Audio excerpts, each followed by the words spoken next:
Well, welcome back to Sasquatch and Sourdough. I am your host, Christina, and today is World UFO Day, apparently. It is July 2nd, and yeah, it's World UFO Day.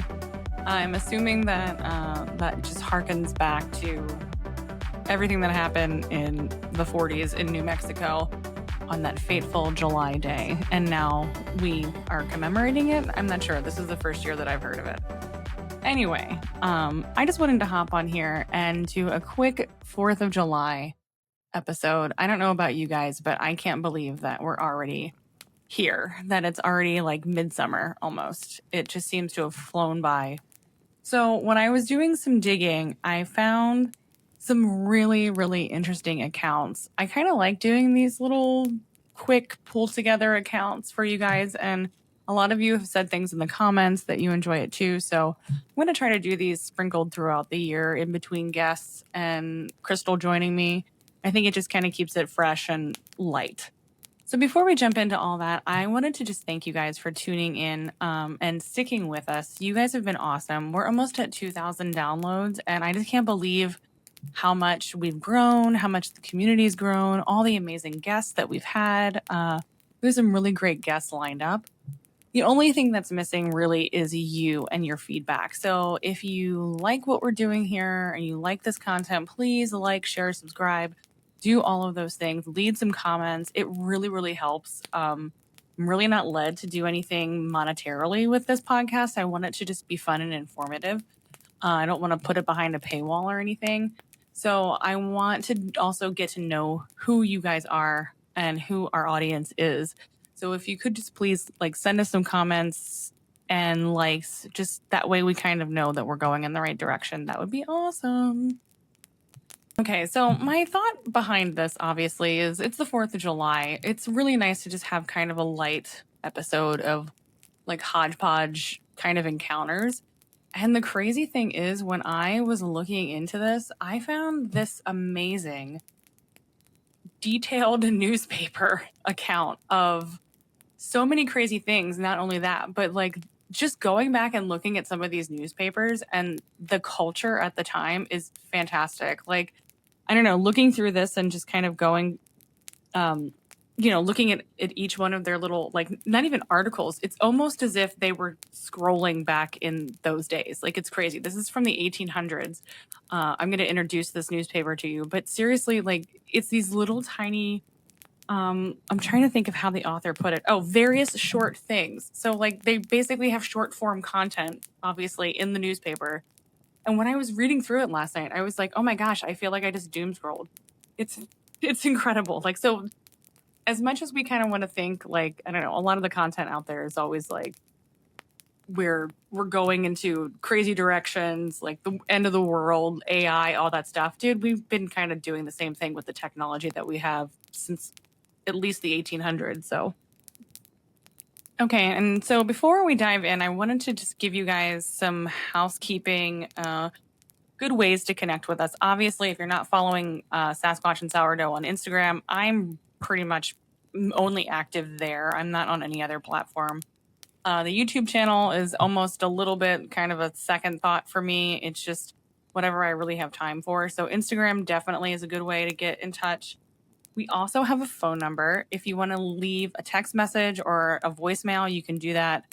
Whether you just want to say hi or, have an actual account that you want to share, you can do that at 202-556-3802. And that goes directly to me. So I will keep it private if you want to keep it private. But other than that, it's a great way to kind of just send a quick message. We also have a P.O. Box. P.O. Box number 2, Hides, Maryland, 21082. If you want to send us a sticker or a little postcard or just a little, note saying, hey, we definitely appreciate all those things. Obviously nothing haunted. As I said and joked before, I do anoint the stuff out of my stuff. And then also you can just find us on the website, sasquatchandsourdough.com. The encounter map is still active. I've been updating that as much as I can. And that's a good way to send a message or an encounter. All right, so let's dive in. So basically what I did here was I just went through and looked up in told you guys like a year ago, basically, the Library of Congress is a fantastic resource for old newspaper archives. They have an incredible digital library where you can just search either keyword phrases or dates, and it will just show up so much content that you can kind of, it takes a while to comb through, but it's just awesome. So this is from the Daily Independent. I wanted to keep things kind of summertime-ish, but this popped up. So this is from Elko, Nevada, Monday, May 20th, 1889. And this title is Mysterious Monsters. So I can't have a summertime July 4th episode without having some sort of sea monster.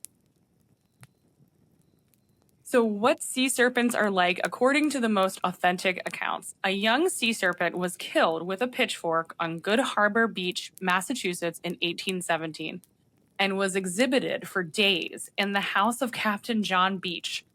It was formally examined by Linnean Society of Boston and declared to be the young of some gigantic unknown creature resembling the sea serpent. Captain McHugh of HMS Nautilus described the sea serpent he and his crew saw on August 6, 1848, as more than 60 feet long, of a dark brown color, with no fins, but something like a mane on the back of the neck, which was about 16 inches through. No less a personage than Daniel Webster, as recorded in the New England Magazine, saw a sea serpent on August 14, 1817, and that particular sea serpent was described as nearly 100 feet long, as large around as a man's body, of a dark brown color, with the head like a turtle's, and a vertical motion in the waves. A bishop, whose account, being based on hearsay, is very little credited, said the Norway sea serpent was gray, with a black mouth, long mane, and the head not unlike that of a horse. Okay, so both of them, there's two accounts of them being like a horse. Okay, so this one's actually really, really cool. This is probably the earliest account of a sea serpent that I have seen on record. This is from July 6, 1774. Reverend Paul Edge, a missionary to Greenland, says in his story of his voyage to that country that he saw on July 6, 1774, a sea serpent with a long, sharp snout that spouted like a whale. It had broad flappers and scales and looked like a snake. Wow, that's crazy. Ugh. And so this kind of, there's two more in this little write-up. So the round out aquatic snake was said to have a molted back, a long dorsal fin, and to be 55 feet long. The sea serpent seen by Mr. Parsons and Captain Hitchcock in the Hudson was described as having flat sides and a big slate-colored head. The Gloucester, Massachusetts sea serpent seemed to be about 80 feet in length and had a smooth, dark head corresponding in other respects with the general drift of testimony. Okay, so that's just a couple accounts from this awesome newspaper. So see, even in the 1800s, we're just fascinated with sea monsters. Nothing new under the sun.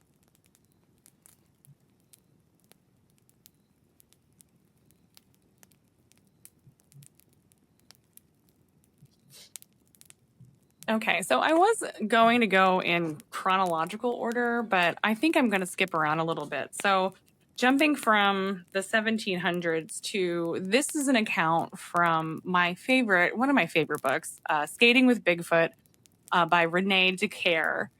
This is 1904, Hairy Man Collects Grass for His Dinner. A bewildering story out of a Washington State paper in 1904 begins with the details of a man's encounter with a Bigfoot and ends with a testament from the author as to the man's trustworthy character. It seems the writer is vouching for the truthfulness of the witness because he knows that what is written is so outlandish that readers may not believe it. Reported in July 8th, 1904 edition of the Evening Statesman, a man named Mike King described as an outdoorsman, reports seeing a Bigfoot near the Campbell River in British Columbia, Canada. As if to preemptively quiet doubters of the time, the author of the article writes, Mr. King does not often tell the story of his adventure, since the majority are apt to ventilate sarcastic observations that grow tiresome. He is in earnest, however, and any timberman on the North Pacific coast will attest to his reliability. Nor is a man who has spent 3/4 of his life in the primeval solitudes, never tastes liquor, and has few superiors as a woodsman, apt to see things in the woods.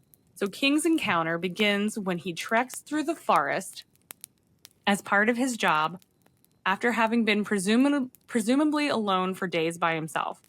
Not having seen a human the entire time, he hears what is described a cry of mingled surprise and fear, very human in its quality, and not recognizable as the typical forest sound.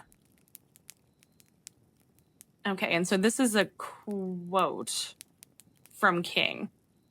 About 100 yards from where he stood, or even less, or no, this looks like this is a quote from the article.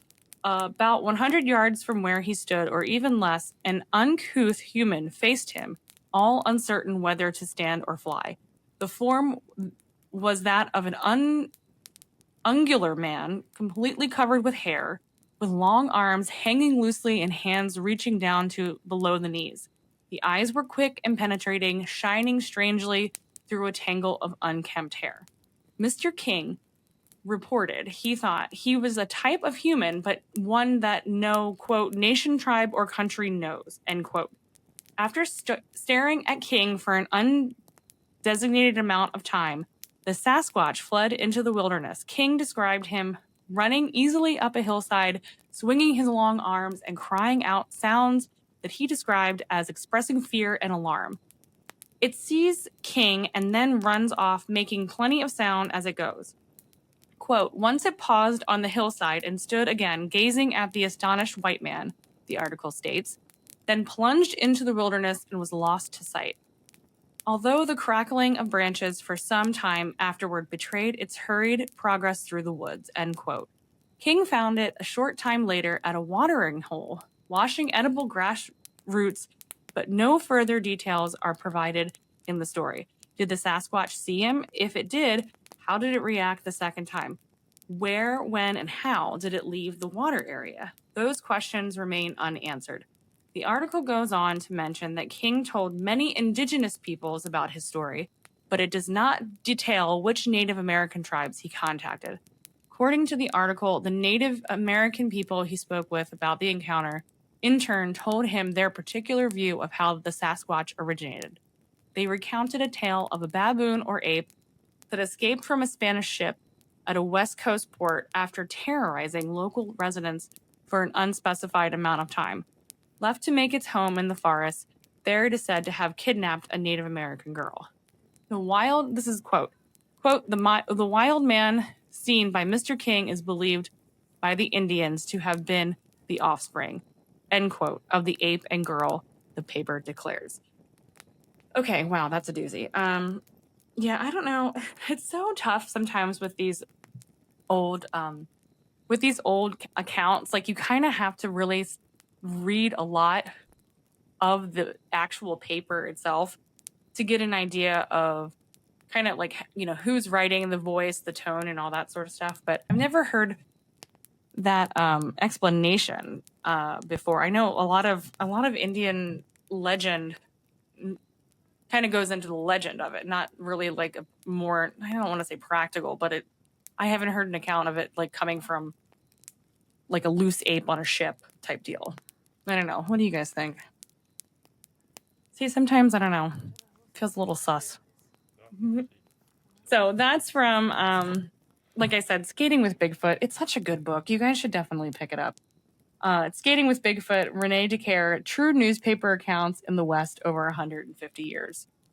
And I feel like every time I go in there and I look for not just an archival material, but something that's like for a holiday, she's always got my back. Okay, this is just I just kind of saved this because so this is Maysville, Kentucky, Monday, July 6, 1908. And so it's just amazing. When you part of me just wants to like read you guys these newspapers because it's just so funny. At Oakland, California, July 4th, a Southern Pacific local train ran head on into an inbound overland passenger train, and 9 persons were killed and 30 or more seriously injured. That's terrible. And then, like, right after that, it's like Oakland City, July 4th, a monster celebration was held here today to commemorate the addition to the flag of the 46th star, which represents Oklahoma and the galaxy of stars. And it's like, oh my gosh, okay. See, we're scrolling. We went from like a terrible train wreck. Like, that's just like scrolling on Facebook, right? Terrible train wreck. Then you're like, oh no. And then it's like, oh, we're celebrating the new star for Oklahoma. So there was, so this one, oh my gosh, this is one that I had way too much fun with. This is from, let's see here, the Kimball Graphic. So this is Kimball, South Dakota. It just says Dakota, but it's South Dakota. June 27th, 1884. So this is like the week before Independence Day, July 4th, and they're getting jazzed up in the newspaper. I had so much fun with this newspaper. It's insane. Okay, so this is from page 5, and it says the glorious 4th at Kimball. So everything in this newspaper is like, it's like all about Kimball, the town of Kimball. And so this reads, this is like their program of their 4th of July. Like, this is what's going to happen. National salute at sunrise, gathering of the clans from 8 to 10 a.m., 10:30 a.m., public exercises at the park. The following order will be observed. Music by the Cornet Band, Invocation by Chaplain Reverend L.C. Birch, Address of Welcome by A.H. Stewart, President of the Day, Music by the Glee Club, Reading of the Declaration of Independence by Judge J.B. Long, an address by the Honorable W.H. Curtis of Kimball, music by the Cornet Band, oration by Reverend Loomis of Wisconsin, and then more music by the Glee Club. I'm sorry, guys, I love this. And then, like, listen, this is just like so much fun. This is like America in the 1800s. Amusements, $12.20. Tramps lunch at the grandstand. First prize, $3. Second prize, $2. I don't know what a tramp's lunch is, but it sounds like fun. Okay, guys, seriously, this is amazing. 1 p.m. Procession of the ancient, honorable, horrible, and dependent hoodlums under command of His High and Mightiness, Count Hans van Dundergrafner. Okay, guys, that's a freak show. I just want you to know that. That's what basically that's telling us. That's incredible. So 4th of July, amusements, we have a freak show. 1:30. After the freak show, we've got a sack race. First prize is $3. Second prize, $2. 2 p.m. egg race. First prize, $2. Second prize, $2. What? That makes no sense. That's going to be a typo. Oh my gosh, guys, 2:30 p.m. a greased pig race. Do you know what that is? Ugh. If you know what that is and if you've witnessed one, please comment or send me an email. Because I'm just assuming this has to be something that I've never experienced, obviously. But that you just grease up a pig and a couple pigs and we race them around. Okay. Winner to have pig valued at $10. And then finally, 4 o'clock, match game of baseball for a purse of $45. That's exciting. Oh my gosh, I could just read this all day. But the main thing that I think the main note there was the mention of like literally the freak show that was going to be on parade. That's terrible. And so then further down of amusements, they're going to have the Sioux Indians, a band of Sioux Indians, including the celebrated chief White Ghost. He was actually a really big Sioux Indian chief in South Dakota at that time. Will be in camp near the park during the day and will give exhibitions of a large variety of Indian amusements and customs. Look at that. That's culture. Isn't that fun? So we've got a freak show and then we've got some Indian culture. Oh my gosh. What is happening, America? And so actually, I basically read this issue of this newspaper last night from like top to bottom. And they mention White Ghost, Chief White Ghost, like throughout. Like this town was excited that this Indian chief was coming. And I kind of love that. It's like, It's just really cute. Okay, so this is, oh my gosh, this is titled A Result of Religious Frenzy. Wheeling, West Virginia. Special. A boy named Andy Adams attended a series of meetings held by the minister of a Baptist church on North Creek near here in the district schoolhouse. He became deeply impressed and went insane on the subject of religion. The family consisted of the boy, a sister of 8 years old, and the mother, who lived in a sparsely settled neighborhood. The non-appearance of the family last Monday caused apprehension. And when the neighbors called, they found that the mother and daughter were both dead. The former had her head mashed and the latter's throat was cut from ear to ear. The boy was found crouched in a corner. In reply to questions, he said the Lord told him to offer his mother and sister as a sacrifice and would bring them back to life again. The mother was killed with an axe and the sister's throat was cut with a butcher knife. Boy is in custody. The religious meetings have been stopped. Okay. Obviously, you know where I'm going to take this. Clearly, this had nothing to do with the Lord. The Lord did not tell you that. My poor boy. It was definitely probably either some sort of cultic behavior of the whatever was going on at that church, or definitely some sort of possession. So I thought that was just a crazy encounter. I'm sure if we go back into these like newspaper archives, we'll find stuff like this like scattered throughout. It's definitely worth a deep dive with some of these because you can hear the tone kind of change in some of the writings. But like, I mean, this is just kind of reported as is, but obviously, like we know, I mean, if you don't know, I can tell you that's not God's character. He's not going to tell you to murder your mother and sister. That's just that ain't in the Bible. A little shout out to my friend Nellie. Okay, so I have one more account from this page. Oh my gosh, it's like every time you turn around, there's something else. So like this is a column called Things in General. Okay, so this is like, obviously this is kind of like a hodgepodge of news from around the country and sometimes the world. So that, I mean, obviously the newspaper is where you got all of your news. It's just fascinating to me that like media pretty much hasn't really changed that much. Like we want as much information crammed into one media source as possible. So definitely when they're going through here, that's why I say it feels like I'm just scrolling, like I'm getting these hits of dopamine, like, you know, with each little article. So under the Things in General column, California's youth are going to the bad with alarming rapidity. A boy of 17 said to have been reared under the best home influences was one of a gang who lately robbed a stagecoach in Shasta County. Oh, Lake Shasta? Mount Shasta? I don't know. And since then, 6 boy burglars, all sons of respectable parents, have been arrested in LA or Los Angeles. They have probably been feasting their imaginations on dime novels. Oh, there you go. See? Look at that. Yep. Dime novels. Yep. There we go. Okay, what's next in our Things in General column? Sorry, guys. I don't know how you... Let me know how you feel about this because I'm just having way too much fun. The other day, a gaunt, hungry old cat made her appearance on the platform at the top of the Washington Monument and went purring round among the workmen.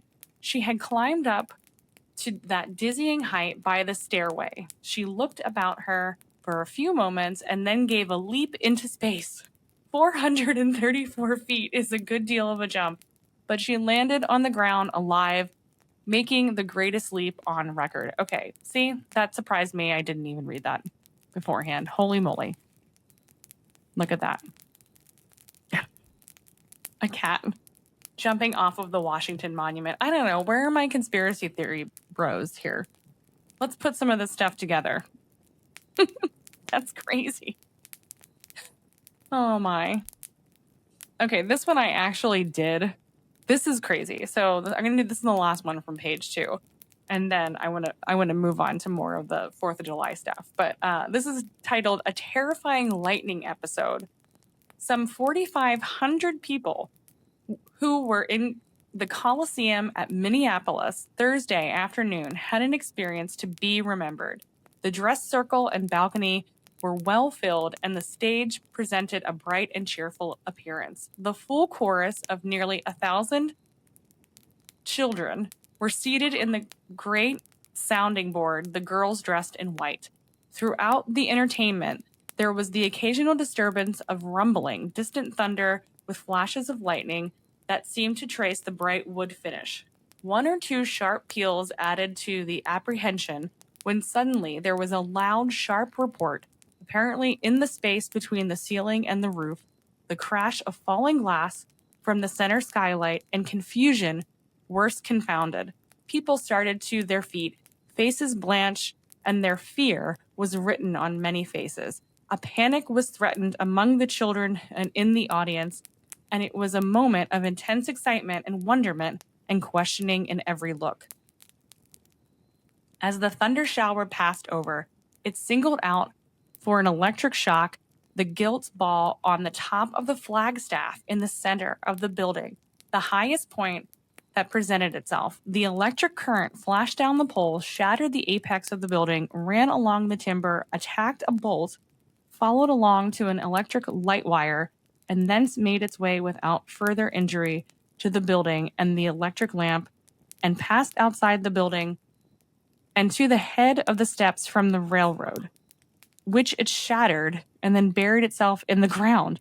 It was not an easy task to meet the emergency entirely among the children, and the excitement of the little ones was added to be the intercession of anxious parents, one alarmed mother mounting the stage from the orchestra while it was playing to where her child was to be found. Oh my gosh, that is a scene. See, and you guys thought the 1800s was boring. Not according to this newspaper. Okay, we've got flying cats and like thunder striking probably like brand new electrical things in an orchestra. Holy mackerel. Oh, I have another one that's really, really weird from the same newspaper. So I'm going to go to page 3.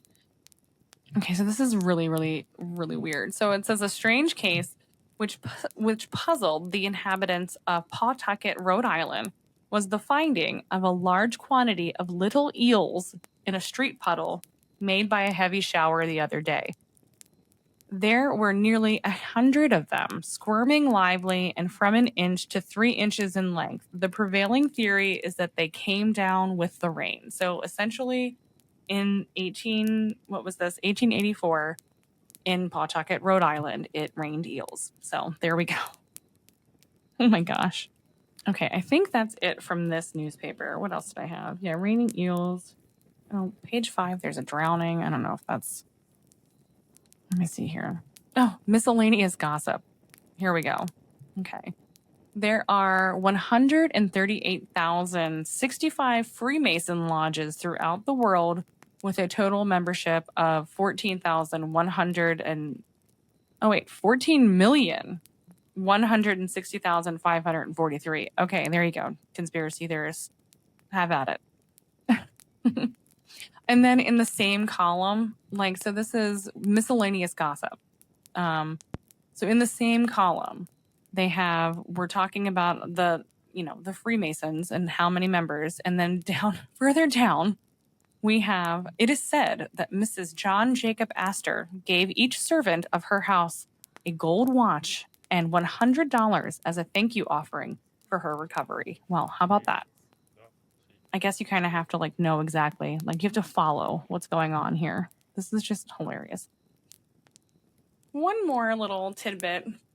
Of course, I had to go to the BFRO for this one. So in the summer, specifically July 2013, this is reported from Nottingham, New Hampshire, and this is a really cute account.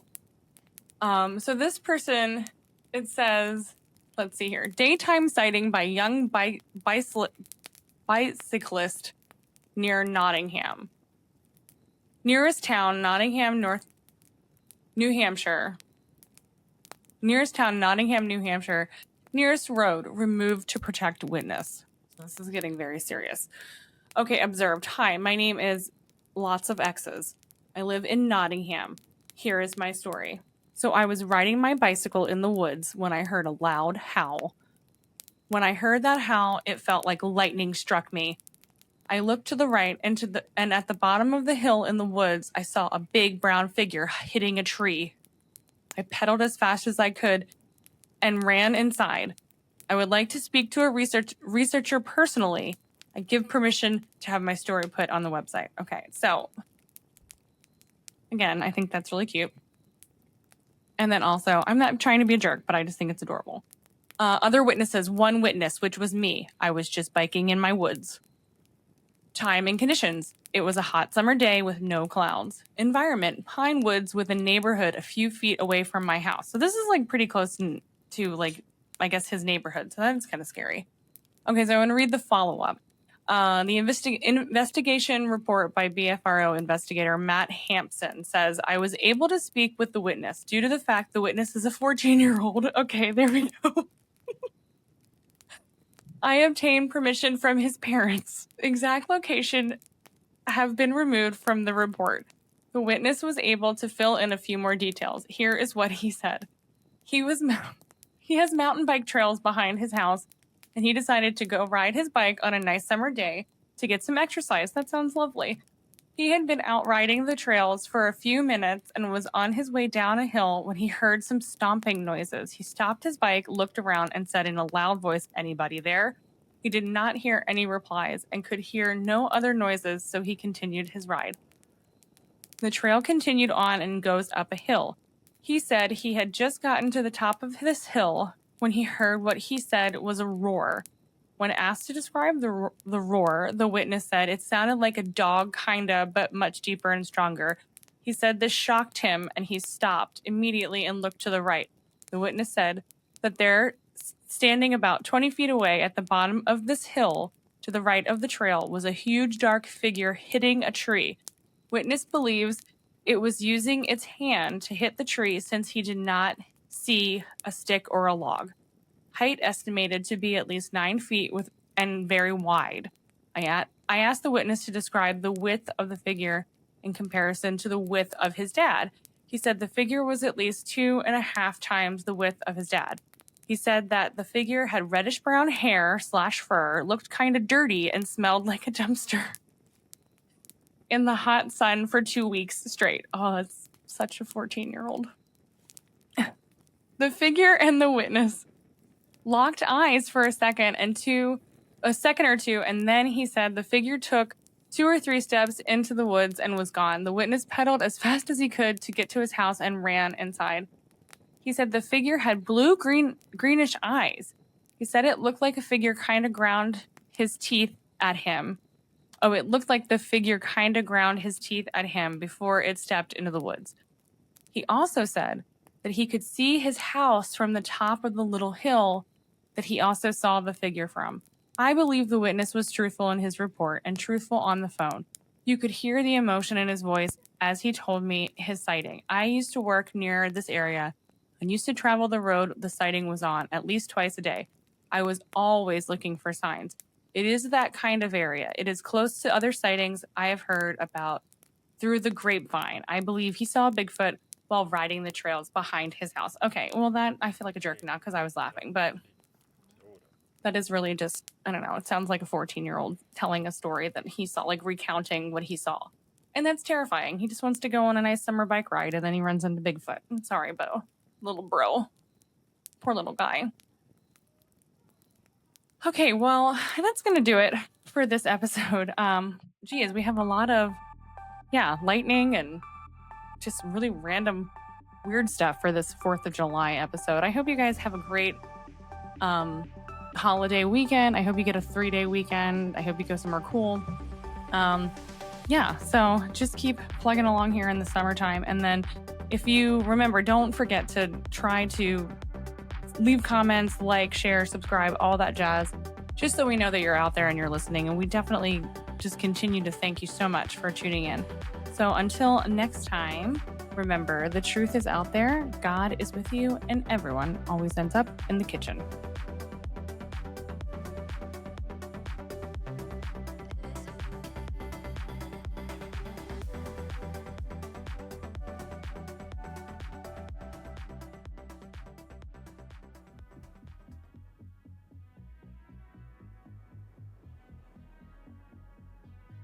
You have been listening to Sasquatch and Sourdough. I'm Christina, and thank you so much for tuning in. Sasquatch and Sourdough is so much more than just a podcast. We're a community of kindred spirits, united by our curiosity and fascination with the extraordinary. And we want to bring you into the conversation. So, whether you've had brush with the unexplainable, seen something that you can't quite wrap your head around, this is your space. We invite you to join us as we break bread and break down the barriers between the known and the unknown. If you want to share your story, you can email us at sasquatchandsourdough@gmail.com or send us a DM on Instagram. Until next time, remember, the truth is out there, God is with you, and everyone always ends up in the kitchen.